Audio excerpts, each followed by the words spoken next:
Hello, welcome to my latest video. My name is Stuart. I'm the unrepentant atheist.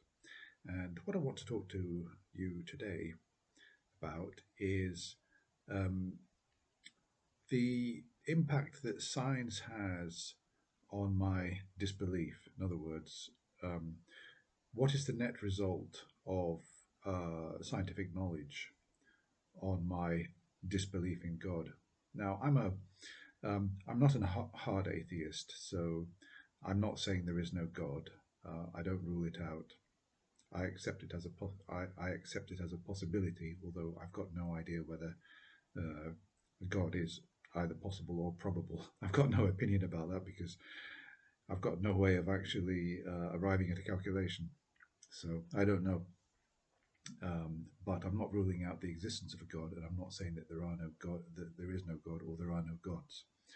So I suppose I'm more of a soft atheist, leaving the question slightly open, waiting for evidence, or maybe waiting for a personal experience. Who knows? Because I've got no idea whether any kind of personal experience would have that sort of impact on me. So just moving on. So I've made some videos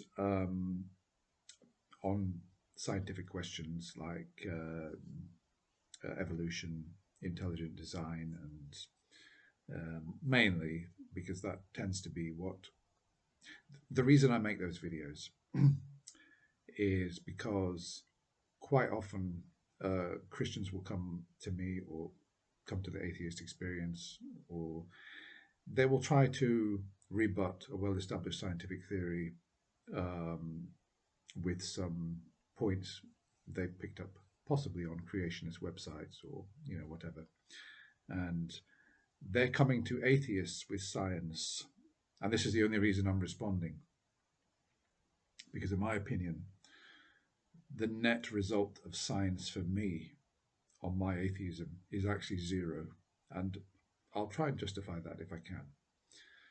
So I was reading about Pope Francis, who followed Pope Benedict, and I was curious about what the current position is of the Roman Catholic Church on the question of science, evolution, and the Big Bang. And I was quite surprised, actually, that Pope Francis has said that he rejects the magician god of Genesis. In other words, the god that simply snapped his fingers and everything just simply happened. And that we've got this scientific knowledge. He accepts that we've got the scientific knowledge, we've got evolution, we've got Big Bang theory. And he has effectively said that if there is a God, then God would have used science as a creator. That in order for there to be science, first there has to be a creator, and that evolution and the Big Bang are just simply forces of nature which God has used to bring about the circumstances of the existence which we've got now, with life, the variety of life, etc., and the cosmos. So he's certainly not rejecting, we're talking about Pope Francis, he's not rejecting, he's accepting evolution. He, from what I've read about him, he seems to accept evolutionary theory, and he accepts the Big Bang. But he obviously believes that God is a creator, and that evolution and the Big Bang theory does not contradict the existence of a creator God. So that's fine. Of course, I don't agree with that because I don't see the evidence for it, and I don't see the evidence for there being a creator God. I think that coming back to the point that if you've got an explanation, there's no need to add another variable and make it even more complicated than it already is. Because if we've got, for example, an existence or a universe or a cosmos, and if we posit that the universe in some form or another has always existed, I know I can't prove that, but I'm just putting it forward as a possibility. So you can either say, well, there's another step, there's a God who's always existed, or we can just say that there's a universe that in one form or another has always existed. So I go for the latter because I don't see the evidence for a God. I think it's one step too far. That's fine. But Christians are coming forward trying to debunk well-established scientific theories, for example, evolution. Now, whether evolution is true or not has no effect on my atheism. It really doesn't. It's irrelevant. If evolution was debunked, and it can be debunked, it hasn't been debunked. I don't believe it has. But if it could be, if it was debunked, I would still be an atheist, unless there was some new evidence, some direct evidence for the existence of a creator God. Then I would have to remain an atheist. I would just say, oh, so okay, evolution was false after all, but we still don't know how we've got this amazing proliferation of life and variation in all the species and everything. So evolution is false, but it still doesn't. Falsifying evolution doesn't automatically mean that there is intelligent design. It doesn't.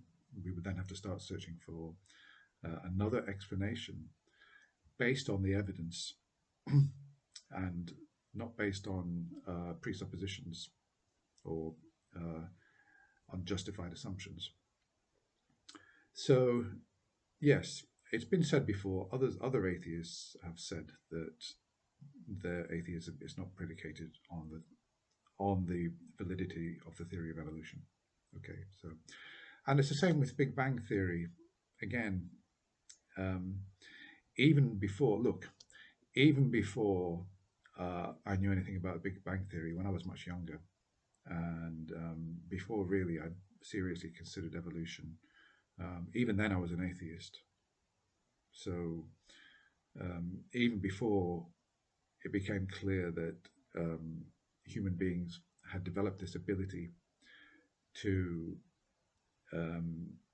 theorize and prove through evidence how we came to exist in this world through natural forces and processes.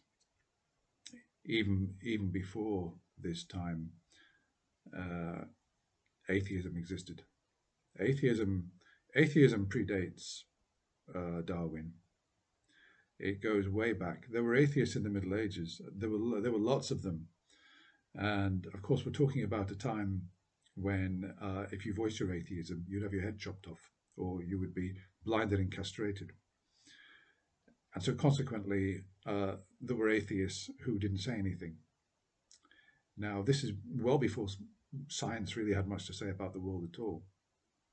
And I did actually read in a book about the Middle Ages one horrific story where in Britain, in England, I think 13th or 14th century England, there was a group of atheists who presented themselves at court and declared that they didn't believe in God and they were willing to submit to this truth.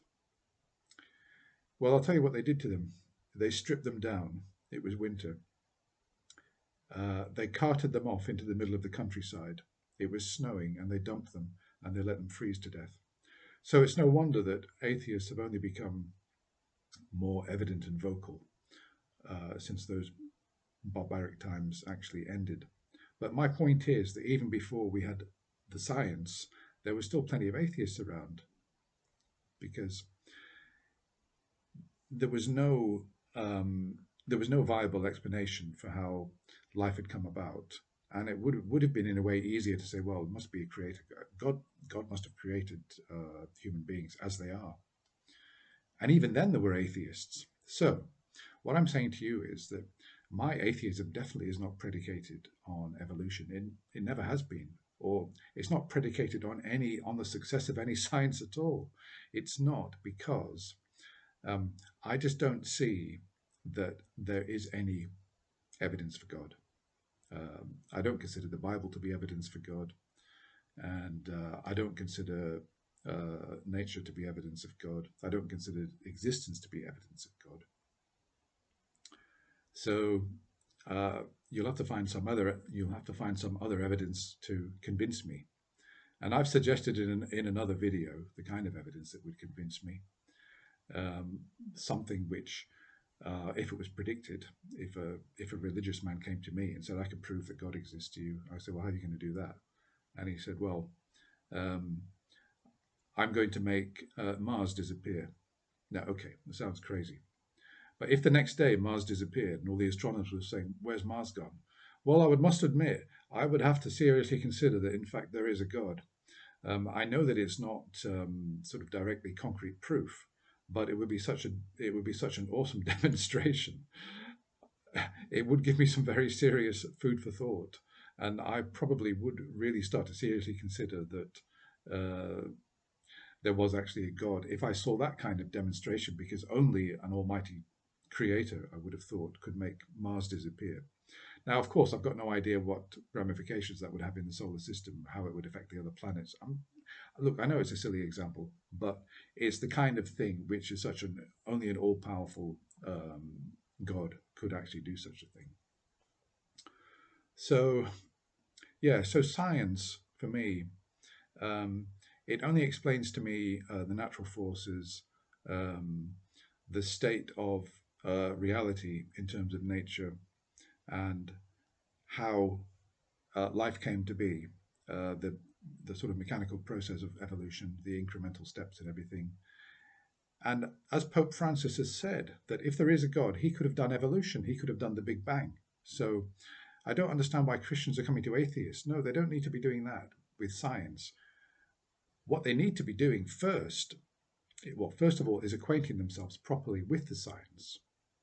And I don't want to hear from, no atheist wants to hear from creationists. How did we get from slime to human beings? Because do the reading on evolution. I mean, really do proper reading. Don't read creationist websites which are presenting a skewed view of what evolution is, a corrupted view of what evolution is. Go to the universities. Go to Harvard, go to Oxford, go to Cambridge University websites. And these are places which have got no theological angle on science. They're just building up knowledge by piecing together the evidence and arriving at conclusions. So go and study evolution properly, and then what you need to be doing. Don't come to atheists. First of all, go to Christians. There are plenty of Christians who believe in evolution. The popes, for one. Plenty of Christians believe in the Big Bang theory. Francis Collins, former head of the Human Genome Project, he believes in common ancestry. So, first of all, convince other Christians that evolution is false. Convince them that the Big Bang theory is false. First, convince Christians, and then come to us atheists. When you finally convinced all the Christians in the world, those who disagree with you but believe in your God, then finally you can come to atheists. Because if you can't convince other Christians who already believe in God that evolution is false, you're not going to be able to convince atheists. And the only people that have convinced me, who are going to convince me that evolution is false. And as I've said, that even if it is false, it makes no difference to my atheism. But the only people that are going to convince me are the real experts in the universities, academia, the real scientists whose life work this is. And if the consensus turns around and they start saying, well, we've had some intelligent design people coming to us, and they've presented such absolutely flawless critiques of evolution, and their science on intelligent design is absolutely irreproachable. Evolution's false, and in fact, although we haven't quite seen enough evidence for intelligent design, the question is now back up in the air. Now, if scientists are coming to me and telling me that, well, then I'll have to start, because I'll have to change my mind, because the consensus has changed, and I would want to read their reasoning. Obviously, I haven't got the credentials to understand all the evidence, but I can understand the basics, which is what I do at the moment with evolution. I read a layman's article, and it seems to me like it's a theory which is well grounded in evidence, and it seems to me far more plausible than any other competing theory. And what's more, the consensus of the world scientists also accept it. It's enough for me to more or less accept that it is true. not to a perfect level of certainty, of course not. But if they turn around, somebody wins a Nobel Prize for overturning evolution, well, okay, then the question's up in the air again. But it makes no difference to my atheism. It really doesn't. Science, one way or the other, as I said, the net result for me is zero. So I think the thing to do is don't come to atheists trying to debunk evolution, and don't come to us trying to debunk Big Bang Theory, etc. Come to us with other arguments. Come to us with why you really believe, because if you believe based on a philosophical argument, that's fine. Or if, as seems more likely, you believe because you were impressed by the Bible, that's fine too. Or if you believe because you had an amazing personal experience, well, I'm not you. I don't know what it felt like for your personal experience. So to me, it's not evidence, but if it's evidence to you, then obviously there's nothing I can say about that. I can't critique it because I haven't had the same experience that you've had. But there's a possibility that you're misinterpreting the experience. So I would have to go with that reasonable doubt and say that there still is no evidence for God. Okay, so that's about it. So just to recap, the net effect of all the knowledge we have in science on my atheism is absolutely zero, one way or the other, honestly. It doesn't make any difference. So, and if you want to debunk evolution and any scientific theory which you think supports disbelief, which I think you'll find very few atheists out there, their disbelief is predicated on the success of the theory of evolution, the Big Bang Theory. I think you'll find very few atheists hold to that position. But if you feel that it's important to debunk evolution, go to other Christians first and convince them, because I actually believe that quite possibly, certainly in Europe, maybe not so much in America, because there's so much fundamental traditional Christianity in America. It's absolutely unreal. And I can only rationalize that by saying that educational standards in America are significantly lower than they are in Europe. We're far more secular in Europe. I don't even know anybody that believes in creationism. And I know I've been to churches here, Church of England, and I've met people. And I don't know any of, I've discussed one or two of these matters with them. And they've got the Pope's view, which is that evolution is true, so is Big Bang Theory most likely true, but that God started it all and he used those forces. So I don't even personally know anybody who believes in creationist theory. But I do know atheists who, in my view, erroneously and incorrectly are atheists because they believe in evolution. In fact, a friend of mine, this woman who's about my age, I was having a chat with her fairly recently. I said, "Oh, do you believe in God?" And she said to me, "I believe in evolution." And I didn't really get into that with her, but in my view, that was not a good reason to disbelieve in God. She meant that she didn't believe in God because she believed in evolution. And I didn't put the Pope's view to her that, or the fairly common Christian view that evolution is a good solid theory, and a Big Bang Theory, but that God used these forces.